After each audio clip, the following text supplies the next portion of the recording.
تازہ ترین ویڈیوز کے لیے چینل کو سبسکرائب کر کے بیل آئیکن اور آل نوٹیفیکیشن پر کلک کریں تاکہ آپ کو ملے ہر خبر سب سے پہلے۔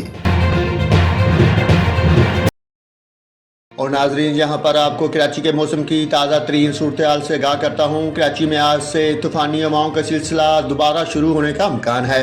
محکمہ موسمیات کا کہنا ہے کہ ہواؤں کی رفتار 50 سے 60 کلومیٹر فی گھنٹہ تک پہنچ سکتی ہے اور یہ سلسلہ 3 فروری تک جاری رہنے کا امکان ہے۔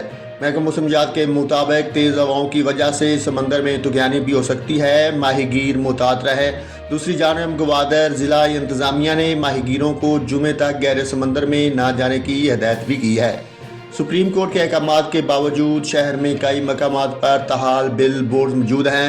اسسٹنٹ کمشنر فیروز آباد نے بڑے بل بورڈز اتارنے کے لیے متعلقہ اداروں کو خط بھی لکھ دیا۔ ان کا کہنا ہے کہ شہریوں کو بڑے بل بورڈ سے گزرتے ہوئے احتیاط برتنا چاہیے۔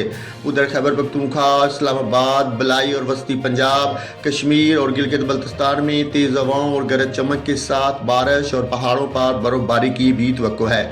اس دوران چند مقامات پر ژالہ باری کی توقع ہے، تاہم کراچی سمیت صوبہ سندھ کے ساحلی علاقوں، صوبہ بلوچستان کے وسطی علاقوں اور ساحلی پٹی اور جنوبی پنجاب میں آندھی، گرد آلود ہوائیں اور جھکڑ چلنے کا امکان ہے۔ پنجاب کے میدانی علاقوں اور بلائی سندھ میں صبح کے اوقات میں دھند پڑنے کا بھی امکان ہے۔